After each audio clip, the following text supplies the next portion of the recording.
So, Uh-huh. what is stress doing to someone's behavior? For example, is stress making them smoke more, drink more, eat late in the night, eat food that are not really helpful for them, like snacking on, high sugar and high salt stuff late into the night?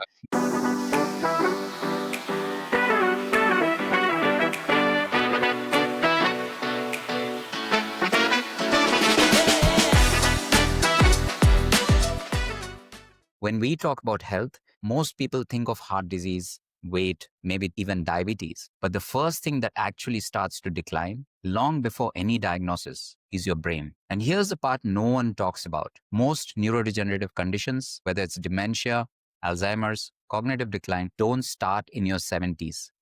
They begin 20 to 30 years earlier. That means the choices we make in our 30s, 40s, and 50s determine whether we stay sharp into our 80s or start slipping in our 60s. And this is personal because I have seen incredibly smart people I love, fade right in front of me. Not from lack of intelligence, but because no one told them that brain health is buildable and protectable. This is Brighter 100, a podcast where we explore how to extend your health span, not just your lifespan, with science that's simple, usable, and human. So, in today's episode, we are diving deep into brain health. What keeps it sharp? What quietly erodes it? And what you can do starting today to stay clear, focused, and resilient for the long haul. To help us unpack all this, I'm joined by someone who's in the trenches every day. Dr. Shabnam Kaur is a functional medicine physician who's worked with patients facing brain fog, burnout, memory loss, and she's seen firsthand what makes the biggest difference. She's not just treating symptoms, she's helping people understand the deeper why behind their decline, and more importantly, what to do about it. Dr. Kaur, welcome to Brighter 100. Thank you. So, before we get into all about brain health, tell me a little bit about yourself. What's your background? The audience would want to know. Well, I hope they have a lot of time, but I'll try to keep it brief. So, I'm Dr. Shabnam Das Kaur. I'm a functional medicine doctor and trained in Tiny Habits method and behavior design. My area of focus is brain health and specifically better management of hypertension for the prevention of dementia. Now, if I go into my background, I trained as an obstetrician and gynecologist. That was many years ago. I transitioned into functional medicine. So I live in Alberta in Canada now. I completed a fellowship from the American Academy of Anti-Aging Medicine. So today I am focused on brain health. And the reason being that there is so much we can do for brain health. And back when I was in med school, we never really thought that the brain was like something we need to study about if we are not in neurology or neurosurgery. But we know that our brain controls everything we do, and everything about our long term health is decided by our brain. So, you were primarily a trained gynecologist. You shifted to brain. What Yeah. was the reason behind that? When I was introduced to functional medicine, I was at a conference and I heard a doctor talk about bioidentical hormones. And I thought, as an obstetrician gynecologist, I don't know anything about that. And this was in Mumbai. Right. And in fact, back then, and I'm sure it's true even today, hormone therapy was not something we did back then. And I felt very bad that I was so ignorant about so many things about hormones. I realized that practicing functional medicine is basically looking at the human body in a very different way. As an obstetrician gynecologist, I was used to focusing on the uterus, tubes, ovaries, things below the belt. Right. And we did not realize, or maybe we did, but we didn't really focus on it, that everything is connected to everything else. So whatever is going on with the uterus or the ovaries also impacts brain health, it impacts heart health, it impacts everything else. And likewise, else is going on in the other organs also impacts reproductive health. So that was basically my journey. It was a driver. So I would like to start with something simple, right? But of course, it's very important. When we say brain health, what are we really talking about? Is it memory? Is it mood? What is it? Something more?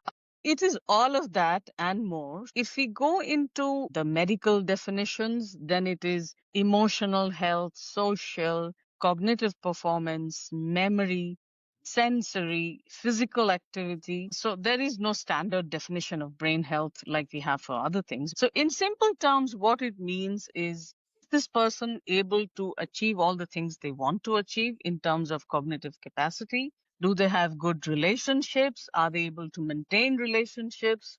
They don't get overwhelmed by a lot of things. Are they able to move well? Do they have good hearing, vision, sense of smell? Everything matters. And mood is actually, so in the functional medicine world, we look at mood issues as a problem of brain health. So it's not independent of one or the other. Everything is connected to everything else. It's a much more broader perspective than thinking of the brain is like it's above the neck and it's not connected to anything else. So would you say that in functional medicine, mood is prioritized as the key factor for observing a person's brain health, whether he's in a good shape or not? It depends. So, for example, someone who comes to me obviously has a problem with some aspect, whether it is, mood, whether it is gut, whether it is, they have pre-diabetes or women in the menopausal transition. So it Right. would depend on what is the thing that is bothering them the most. So I have a very simple question because we can go into all the nitty gritties, but I find that an answer to the simple question is, do you find your brain is as rapid firing as it was maybe 5 years ago? Is it firing as rapidly? And believe it or not, most of the time people say, no, I think my brain could do with an upgrade, regardless of age. So if I was to ask you, you've worked with so many patients, what are some of the earlier signs that people miss or rather even misunderstand? So the few things are, number one is, what is the best time to look at brain health? It is any time, any age, regardless of how young they are, how old they are. One thing that people don't always realize, and this includes doctors as well, they feel that once they are older, that is when they should start focusing on the brain. But any day is good day to start, focusing on the brain. Some of the earliest symptoms are, some people will say, doctor, I have a lot of problem going through processing new information. So I can only do a small thing at a time. I feel, so again, it would depend. These are some of the things. Then there are a whole lot of biomarkers as well. So Right. in my, when I talk about brain health, there are three fundamentals that I talk about. Number one is having optimal blood pressure levels. Number two is having optimal blood glucose levels or blood sugar levels. And the third is having low levels of chronic inflammation. There are a whole lot of other things Right. like thyroid Right. function and hearing, vision, smell, so many things. Like most, this is something, I notice a lot of women particularly, they feel that, they can ignore their vision because they don't want to wear glasses. Right. And they don't realize that that is connected to cognitive capacity. Because Absolutely. if the if the brain is bothered about I am not being able, yeah, so it's like that overload takes it away from other things that the brain should be doing. Many people, some of them was like shocked. You mean that this is connected to how my brain is going to function? I said, yeah. So there are, like, I use a So, checklist which has about 30, 40 different things, but these are kind of the basic ones: blood pressure, blood glucose, inflammation. right. Having diabetes is again something that impacts brain health. As you know, diabetes raises someone's risk for dementia. Having untreated depression or mental health conditions, all those things. Having a head injury in the past, brain trauma, many people don't realize. Someone's fallen off from a height or they've had an accident in the past. They don't realize that that has a huge impact on how the brain functions today. And Right. it might show up as something like, poor relationships. They have problem maintaining relationships. Most people don't connect that old brain trauma with what is going on in their life today. As before we get into the biomarker tests and so on, what would be some of the indicators for a family? Let's say somebody observes the parent. How would somebody decide that probably this individual needs support or needs to get to a clinician or some Yeah, help? if you're talking about older adults and if they have any kind of memory issues or you find that they don't seem themselves, if you understand what I mean. It's like, this is how my father was before. I'm noticing that he's not the same. So very often close family members notice and sometimes they can't pinpoint. They'll say, my father was very good at doing this. He can no longer do that. Right. He was very good with directions. Now he forgets.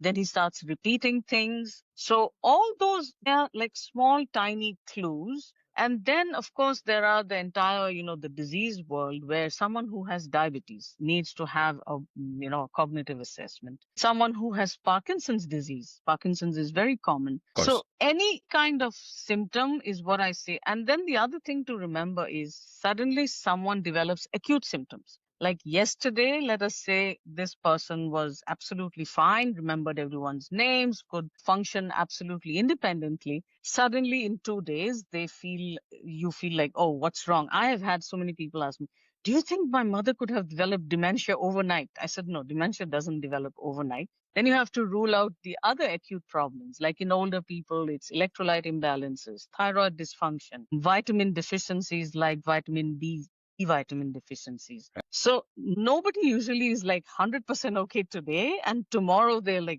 suddenly have all these cognitive challenges. So those things have to be ruled out. Always tell people anything that you feel is not what it was like before. Because another thing everyone people have to remember is conditions like dementia, Alzheimer's, these are not a common part of aging. It's not like, oh, my mother is 80 years old, so it's okay for her to have dementia now. No, that is not true. So, but most people seem to associate the fact that, okay, if somebody has crossed 70, they typically will have memory loss. On the other side, you have this aspect. I mean, the science clearly says that, dementia doesn't happen just overnight. It takes No. decades, right? It starts Yes. in your 40s, goes all the way up to 70s. And, Yeah. so I think from that perspective, how, I mean, let's say somebody is in the 40s or 50s, how does one say that my cognitive health, is it optimum or not? How does one Hmm. gauge that? Is there any specific way one can actually say that? Can I get some way of course, you see so many tools online, but Yeah. from an individual perspective, how does one actually realize or at least start considering the fact that I might have something going wrong? So, is there Yeah. any specific protocol or any way in which one can kind of understand where they stand today? Okay, so that question actually requires quite an expanded answer because what you pointed out is very important. Conditions like Alzheimer's start 20 to 30 years before someone develops symptoms. And we are finding out more and more research is telling us how midlife health impacts long-term health. When you're saying that, how will someone, let's say a middle-aged person, know that their brain is functioning okay or not? Number one is, like I said, symptoms. Do they feel their brain is as rapid fire as it was before? If they feel their brain is not working, like they have problem digesting new information, remembering stuff that Right. they could remember very easily earlier. Number two is to figure out, is there any recent cause? Like, let us say someone who's not been sleeping well. Now, sleep has a huge impact on long-term brain health risk, on immediate brain health risk. Like I'm sure, Anil, you have experienced this as well.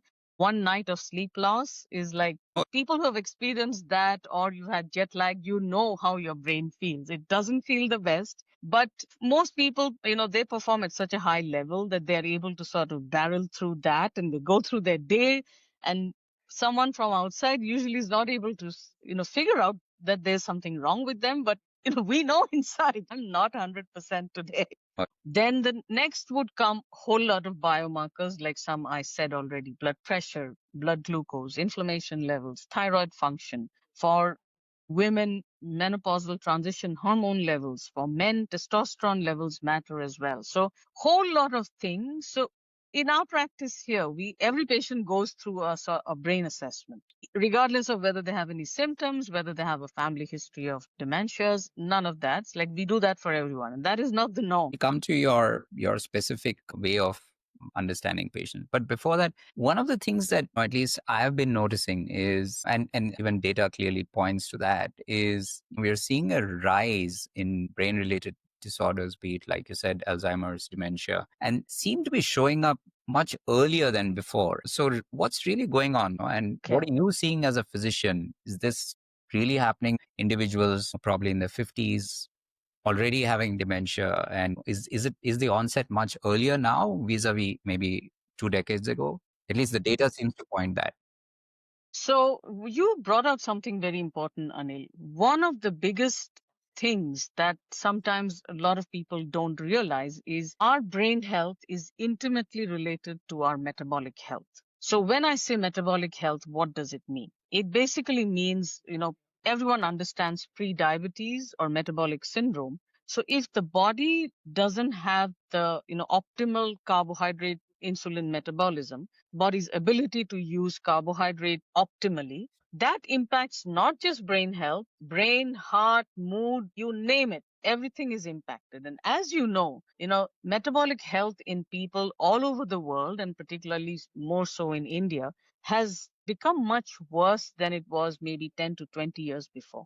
There is a condition called early onset dementia. So that is someone developing early onset Alzheimer's, someone developing Alzheimer's before the age of 65. Now, Right. 65 is kind of an arbitrary cutoff. It's not like at 65 something suddenly changed. And recently, some papers have come out where they found that metabolic dysfunction and early onset dementia are related. A lot of What I'm keen to learn on is it our lifestyle? Is it stress? Is it screens? What is it that is really causing this the early onset and mental disorders? So each person is different. So lifestyle, yes, lifestyle has a huge impact. It has a much bigger impact than genes or any of that, family history. So when we talk about lifestyle, see what happens is from the behavior change standpoint, we look at our environment.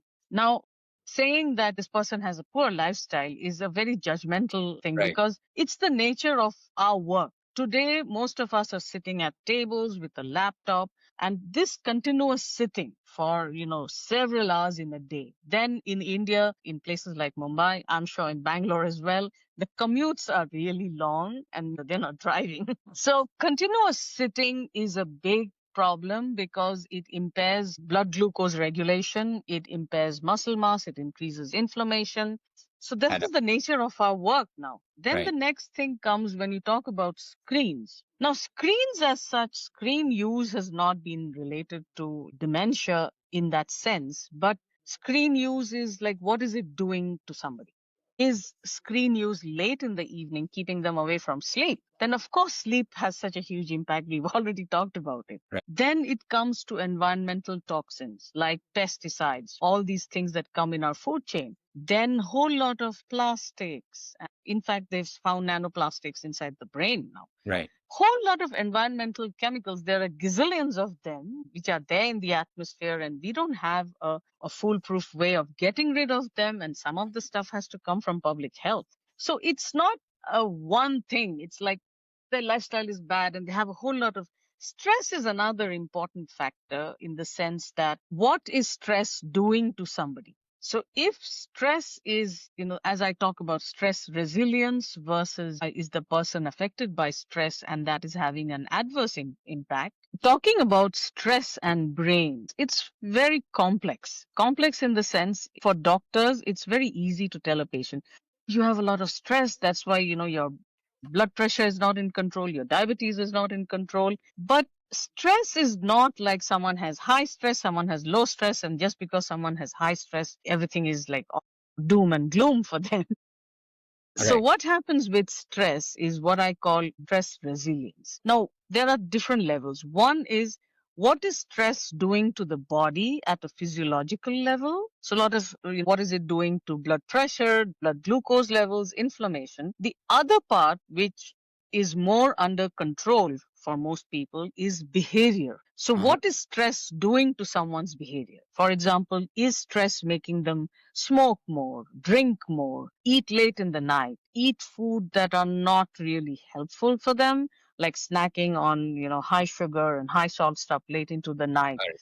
Another aspect, and this is very interesting research. So when I started talking about how that stress can change the body's response to stress. There's a lot of excellent research. Dr. Alia Crum, who's done a lot of this. So rethinking stress. So are we looking at stress as something debilitating, or are we looking at stress as something that enhances our performance? And this was like relatively simple. Like people watched some videos where they were shown that stress is building your resilience. You are able to do more things. You can make better decisions. Uh-huh. And some of these trials were done in 2008 during the economic problems where people lost jobs. Now that is a big stress. So they found that when people were shown these videos where they are told that stress is enhancing your performance, how the body behaved was different. And I Right. thought rather than just, oh, you're just stressed and stress is causing all your problems. Another aspect of stress that we don't always talk about is early life stress. So adverse childhood experiences, because our stress response, how the body behaves, how all the physiological systems work, is also decided. And again, there's a lot of research on adverse childhood experiences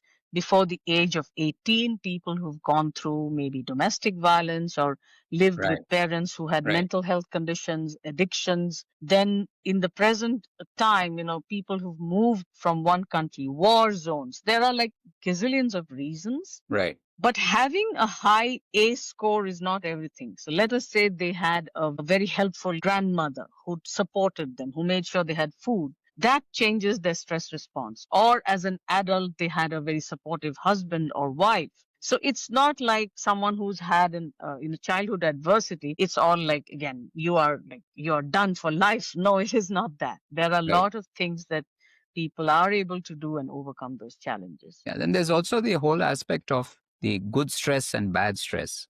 Like you said, certain stress factors improve our capabilities, improve our resilience, and certain stress factors really deteriorate our health. So it would be good for us to understand what actually drives these stress factors and how does it impact. So, in the stress research world, there are some things called threat stress and challenge stress. So, a threat stress is, let us say, something like job loss, or they're going through a relationship challenge. Because a lot of these things you will notice, Anil, is things that we can control. Whereas a challenge stress is the nature of our job. One of the questions I ask my patients is, do you love what you do? And if the answer is yes, I absolutely love what I do. And, so where does most of your stress come from? My stress comes from my schedule. It's like I travel so much, I cross Right. multiple time zones. So that stress, that the challenge stress was something that they love, they enjoy their work. That is not the same as a threat stress. Right. So putting it very, in a very highly simplified form, what I ask patients is, okay, number one is ask yourself, what are you stressed about? So whatever it is, if it is challenge stress, I said, see, the nature of your job is not going to change. So what do you think can you do differently? Is it affecting your behavior? Is it affecting your sleep? Can you change? Someone's just, working in multiple time zones. They are not going to be able to go to bed at 11 p.m. Oh, yeah. So then we have to look at other things. Right. The other aspect that I ask people is, whatever you're stressed about, is it something you can do anything about it? Like if it is job loss, then obviously you cannot go back to the company and say, no, give me back my job. Are Right. you able in a position to find another job? Or is this like there's nothing you can do about it? So some things like, let us say, teenage kids having challenges, what can you do about it? What are the things you can do? And are you doing them? Sometimes it's like, you'll be surprised, Anil. Sometimes people just need someone to kind of provide them a clarity. Like one person I remember a few weeks ago, she said, oh, I have a lot of stress now. I said, okay, where's the stress coming from? I'm moving my parents to a nursing home because both of them have Alzheimer's. So I said, okay, this stress is not an ongoing stress, right? Like your parents are going to be very well cared for now that you found a good home. Yeah, but right now it's like killing me. I said, okay, this is temporary stress. Right. Right. This, once your parents are settled and you've done all of that, it's like it's going to be much easier versus someone who has, let us say, a chronic disease, or children who have illnesses, or taking care of parents with things like dementia, so many other things. So how much of it can someone control, and what are the things you can do to control it? So the threat stress, does that come from a mammalian brain? Dr. Shabnam, there seems to be so much advice floating around online about brain health. There's brain games, there's nootropics, there's memory supplements, neuroplasticity hacks. In your experience, what are some of the biggest misconceptions people have about improving brain health? So one is, there are no simple, easy tricks. Like I'm just going to take this supplement and it is going to improve my memory. I will never get dementia. No, that doesn't exist yet. The other thing is things like brain games. Now, certain brain games have been shown in clinical trials to impact cognition, but everything is in context. So, let us say a person comes to me who plays brain games the whole day, and the whole day he spends sitting in front of his TV and eating chips. That is not going to work. So, the fundamentals have to be dialed in first. Like I said, blood pressure, blood glucose, inflammation. Then comes all these, I would say, ancillary things. Like a brain game is not going to have a dramatic impact on someone's brain health if the fundamentals are not dialed in. Yes, neuroplasticity is extremely important. That's why I think the human race is on earth today because, we have the same old brain. But our lives have changed so dramatically. It's our brain neuroplasticity which has helped us adapt to the modern life. When we talk about supplements, now I talk about supplements in the sense like something like omega-3 fatty acids, vitamin D. Vitamin D deficiency is related to worse brain function. So some are very important, but if, like I said, if someone is, sitting all the whole day, they're not sleeping well, they don't eat well, and they're taking omega 3s and vitamin D's only, won't have the same impact versus, so everything is in context. On the flip side, what do you think people often overlook? Things that are basic but incredibly powerful when it comes to protecting brain health. You should develop this feeling that I want the best brain possible. So that is one. And the other thing is to have the fundamentals that I talked about, are these dialed in? Then look at, for most people, as you know, behavior change is not something that is easy for a lot of people. So if they were to look at, let us say, they didn't realize there are many people who feel that sleep is like, I will sleep the day when I die. Right. They don't prioritize sleep. And they don't realize that sleep is connected to brain health, immediate brain health, long term brain health. In the tiny habits world, we say information alone doesn't change behavior. But sometimes some people need information to understand that this is impacting my brain. Sleep is one big one. Then things like, their doctor will tell you, your blood glucose is climbing. Today you don't have diabetes, but you need to keep an eye on it. Now, what is keeping an eye on it?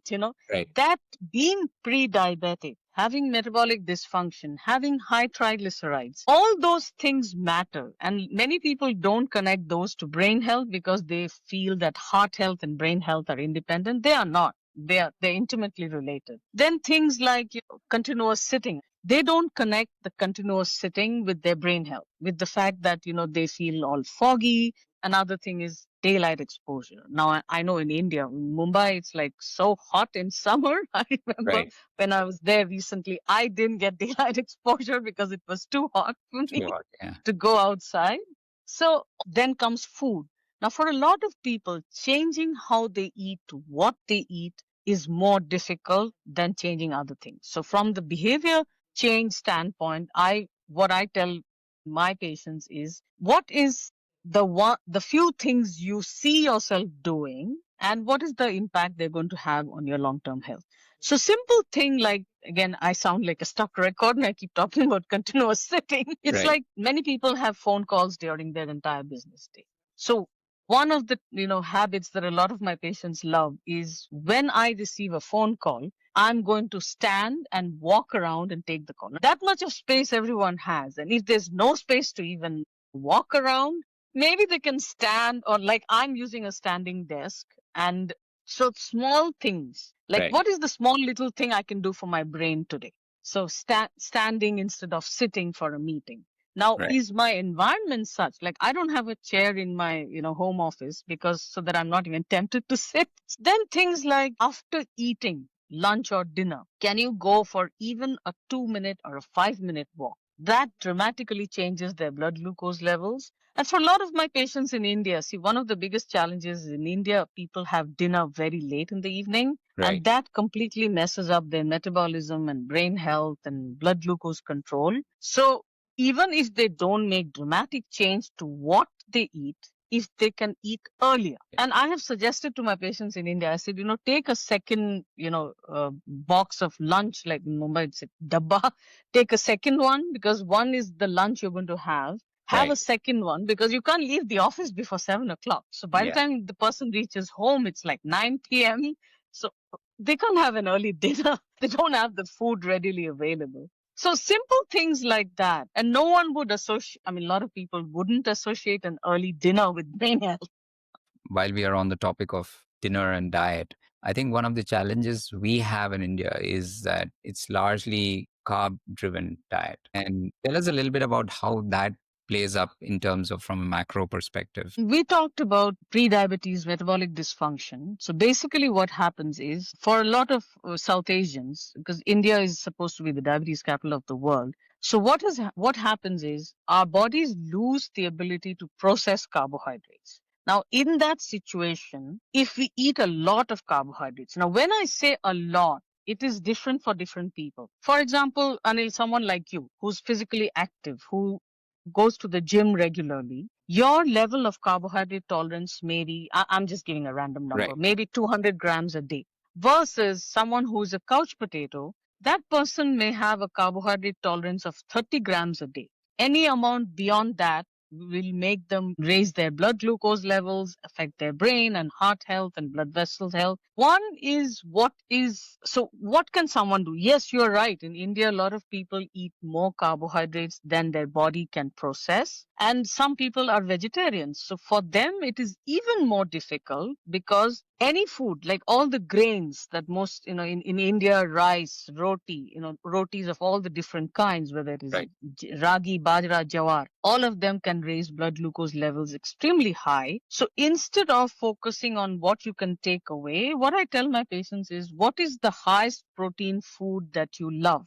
Because if it's not something they like, they are not going to continue with it long term. So take the advantage of food order.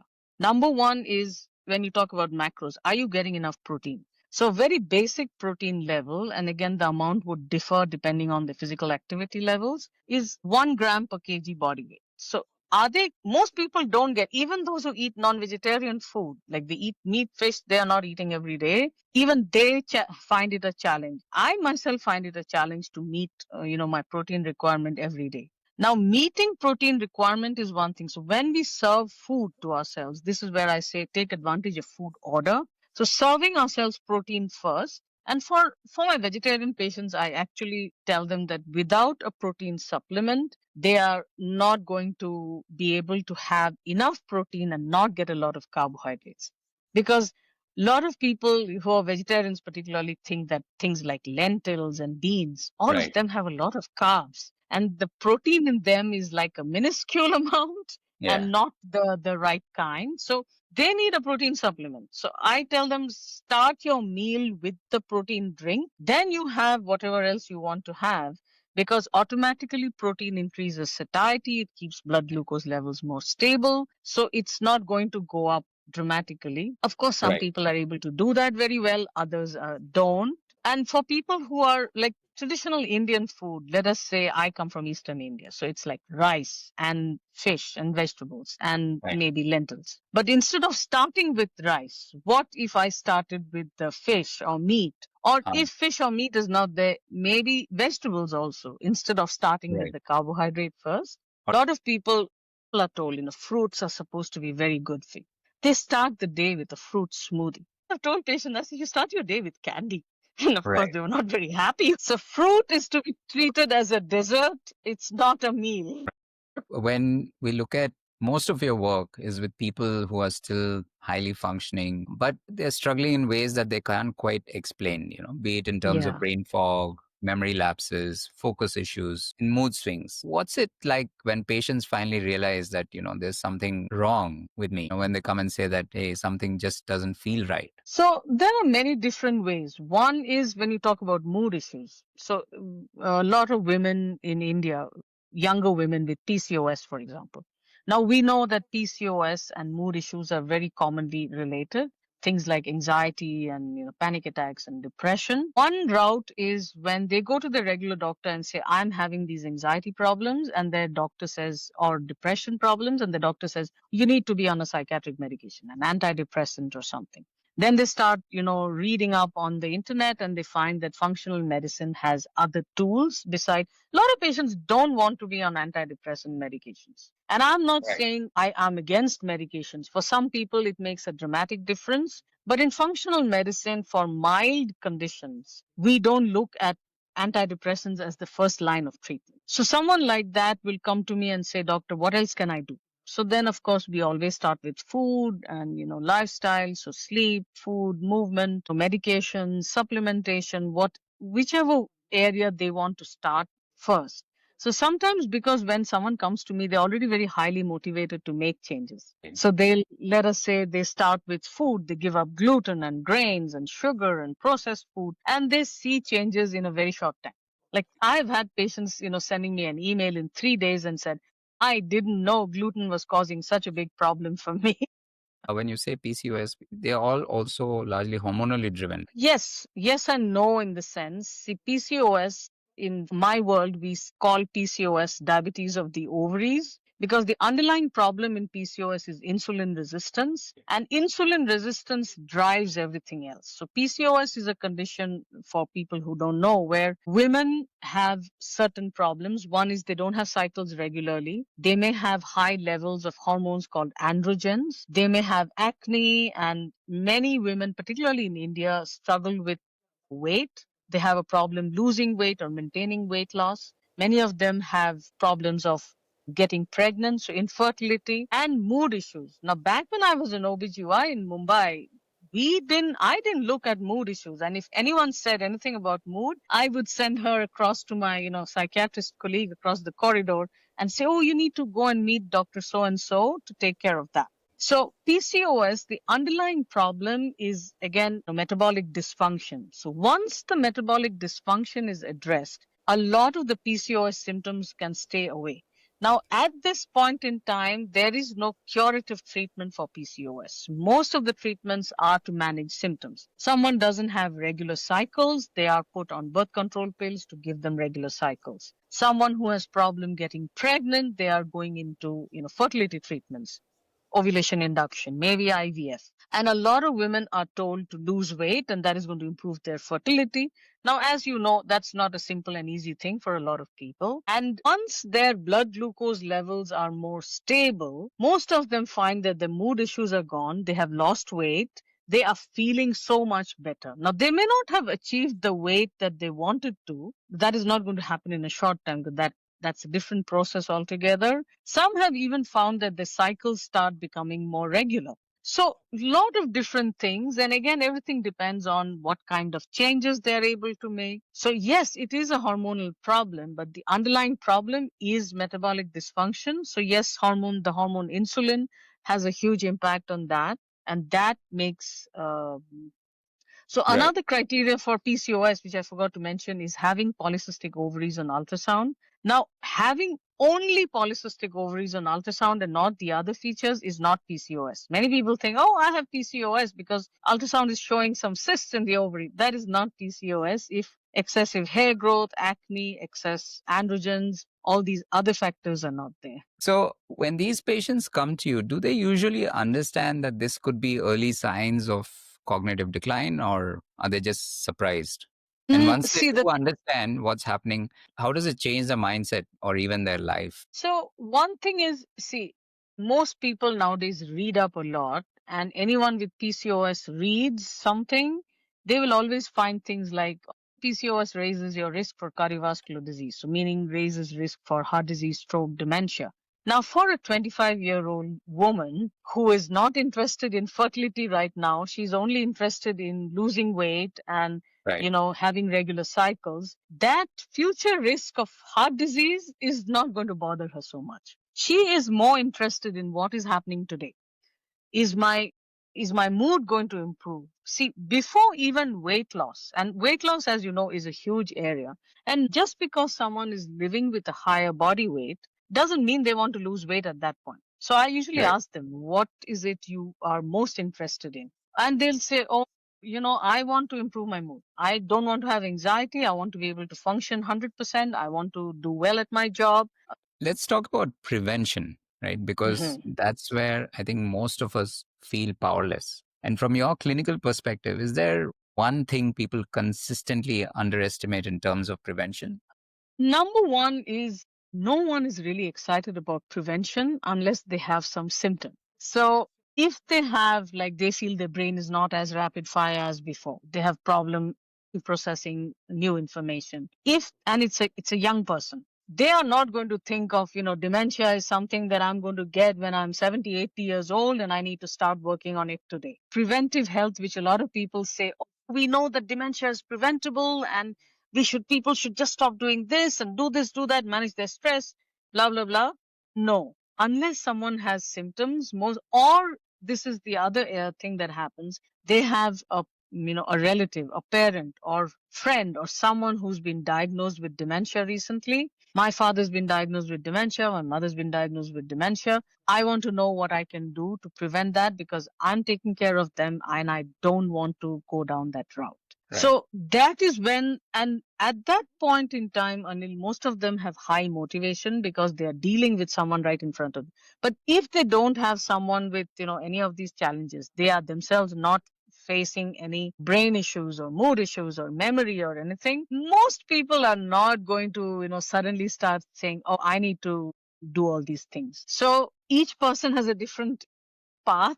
And very often, I think, I'm sure in India, you see this happening a lot. Someone dies suddenly, young man having a heart attack. And as people say, oh, he was so healthy. No one is like healthy one day and dead the next day. Right. Obviously, there were clues that they missed. One is Right. lack of knowledge. Like, what is the test that you need to do?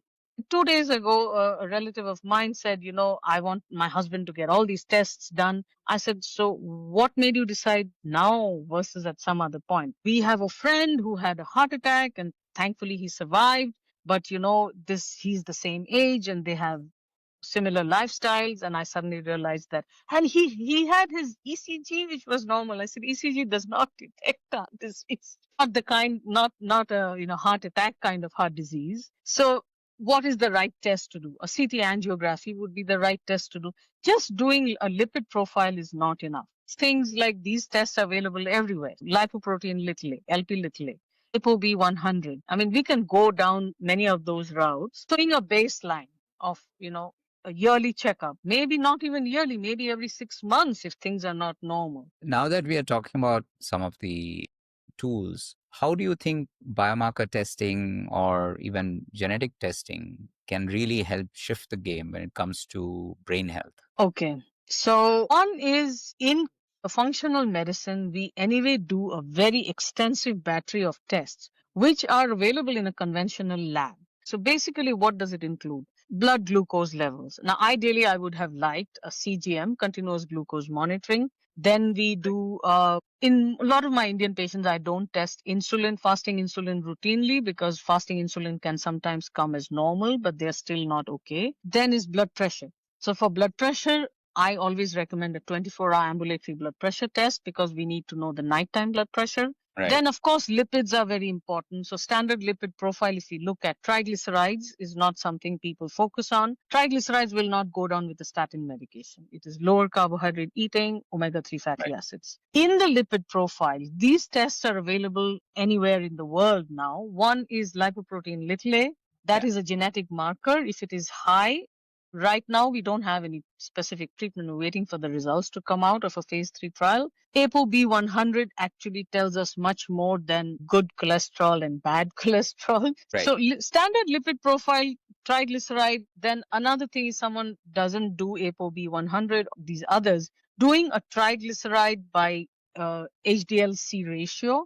That ratio for South Asians needs to be less than 2.5. If that ratio is higher, then that is more harmful lipids. So that's a simple thing.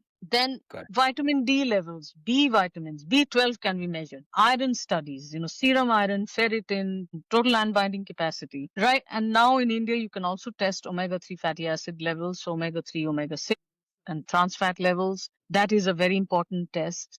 Then electrolytes are not necessarily for long-term health, but immediate health. Sometimes some medications can cause electrolyte imbalance.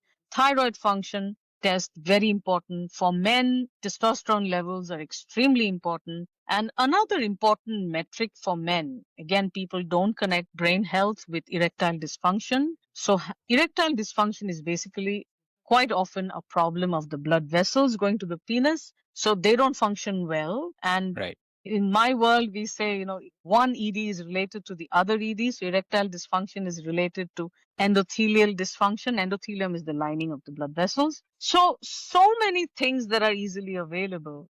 They don't necessarily have to do a brain imaging, like doing a routine brain image, MRI because of they want to see what their brain is doing. That is not usually helpful. In Dr. Amon's clinic, they do a SPECT scanning, but that is not something that's easily available because it has a Available. certain specific way of doing it. So blood pressure, blood glucose, inflammation. So HSCRP is a measure of inflammation that's available everywhere. Then things like zinc levels, selenium levels, these are also available everywhere. Then Right. kidney health. Kidney health is something that is not often talked about, and people don't think of the kidney as part of, important part of the brain. So not just serum creatinine, doing a cystatin C and checking the GFR. The Mhm. eGFR calculation is available online. Anyone can do it. Then liver function. So liver function is important because fatty liver, people with fatty liver don't always die from liver cancer or liver problems. Most of them die from cardiovascular disease, heart disease, and stroke. Ultrasound would detect fatty liver, but also we can do something called a FIB4 score. So based on platelet levels and SGOT, SGPT, Again, all of these tools are available freely online. I know there are a lot of people who talk about genetic testing. So truthfully, unless someone has the ApoE4 gene, so the Right. ApoE4 gene raises someone's risk for Alzheimer's, and Mm.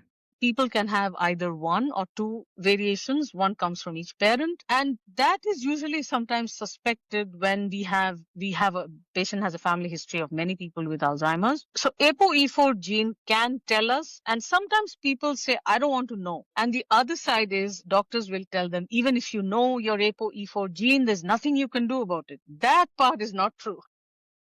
So it's not that there is nothing you can do if you have one or both variations of the ApoE4.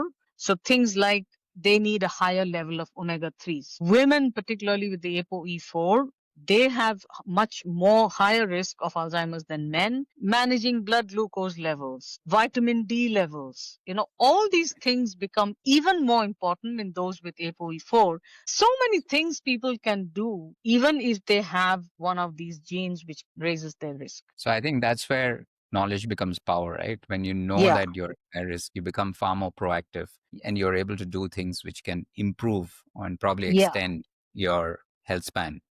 And not everybody would want to do that, because we've had patients who said, I don't, do you want to do the ApoE4 test because, your father has Alzheimer's and so many aunts, uncles? Said, no, doctor, I'm not willing to change a lot of my lifestyle right now. I don't want to know. So it's individual. And like the other thing we have to be careful is not to have a judgment about that person. Oh, why does he not want to know? I would just like to zoom out. Let's look ahead from where you sit today. What does the future of brain health really look like? I am hopeful in the sense that, number one, for various reasons, there is a lot of information around. Now, I know there's a lot of misinformation around as well, but if someone wants to know what do I really have to do to prevent dementia down the line, improve my focus and, improve brain function today, improve mood today, there are a lot of sources available, and many of those don't involve a prescription medication. Prescription medications are extremely important for a lot of things, but there are a lot of things people can do themselves. Nobody needs a doctor to tell them you need to focus on your sleep. Are you getting 7 to 8 hours of sleep every night? Do you go to bed in a fixed time? Do you wake up at a fixed time? Do you feel rested when you wake up in the morning? Do you have sleep apnea? If it's a woman, do you have chronic insomnia? Then that needs to be addressed. Move more. I've had these conversations with doctors telling, you need to walk more. When is that person going to walk? I said, you know what his life is like? He wakes up in the morning, doesn't even have a cup of coffee. He just puts on his clothes and goes to office, and he comes Right. back from office at 10 p.m. Like, where is he going to go for a walk? So it has to be made practical for the person. Like Anil, who do you meet who doesn't know that exercise is going to be beneficial for them? So would you say that of all the challenges in front of us, behavior challenge is the biggest challenge that we have?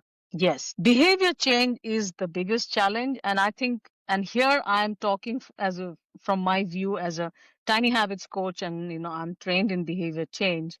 behavior design. So I had a training from Dr. BJ Fogg, who's the head of the behavior design lab at Right. Stanford. So some of the mistakes that people make when it comes to behavior change is, one of the things that I love, Dr. Fogg says, it's the information action fallacy.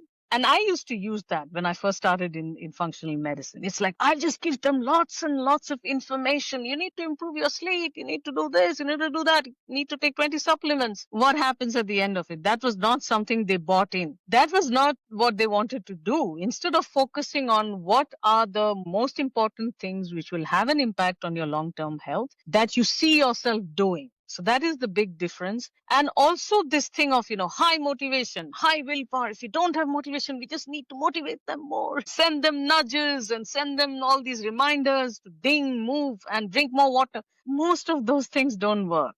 So where the tiny habits method, and I keep saying tiny habits methods, I think I should say what it is. So the tiny habits method, what we do is, and one big mistake people make with the tiny habits method is they think because it is something so tiny, that is why it works. No, it's emotions that change behavior, not the number of repetitions or nudges and dings and pings and all of that reminders. So let us say, Anil, going back to the phone, walking on phone calls. So we anchor the new habit that we want to acquire to something we already do. So we already answer phones, right? Maybe now I'm like answering the phone where I am. If I'm sitting on my couch or I'm sitting on my chair, I don't get up. So the new habit to create would be when my phone rings, I will stand up and start walking and taking the call. And obviously, you have to have your earphones, nearby or at Yes. hand. But answering phone calls is something I'm already doing. So that is the anchor moment. And instead of putting oh, you need to stand up now, that is what I used to do. Have Right. this reminder on my phone, stand up now. And, that doesn't always help because I may not be in a position to stand at that point. Then the third part of the tiny habits method is what is called an instant celebration. So once you do that, think of that. We have a long list of more than 100 different celebrations. Something like, you know, something that I like is, imagine fireworks, imaginary fireworks for you because you did that small little thing. Now, from taking phone calls while walking or standing, how will someone go to, doing higher intensity exercise every day? What Right. happens, and this is the part most people struggle with understanding, is once we feel successful doing a small little thing, our motivation goes up.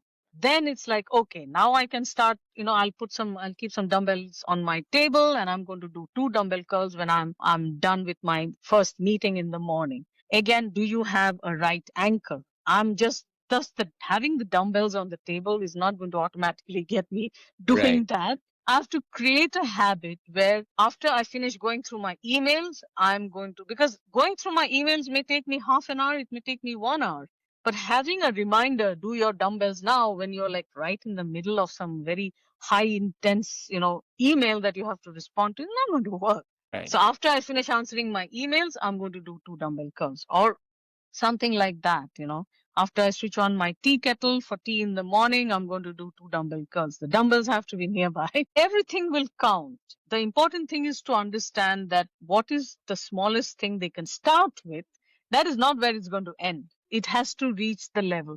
Someone. So, if there's one shift in thinking, in culture, or even in our systems that you think could truly change the trajectory of the cognitive decline in this generation or the next generation, what would that be? I think the biggest difference would be in helping people make long-term behavior changes. Short-term, when people are highly motivated, they want to change their food. This is what I've been seeing in my patients. When they come to me, their motivation is high.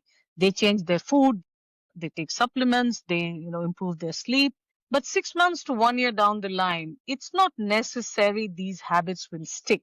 So that is where I feel that helping people change behavior for the long term, giving them tools like the tiny habits method or behavior design, that has a much bigger impact than all the magic supplements. Just because someone is prescribed a supplement or a prescription medication, it's not necessary they will have it. They still have to create a habit to have it, right? So habits and behavior change have the biggest impact. That is my personal opinion.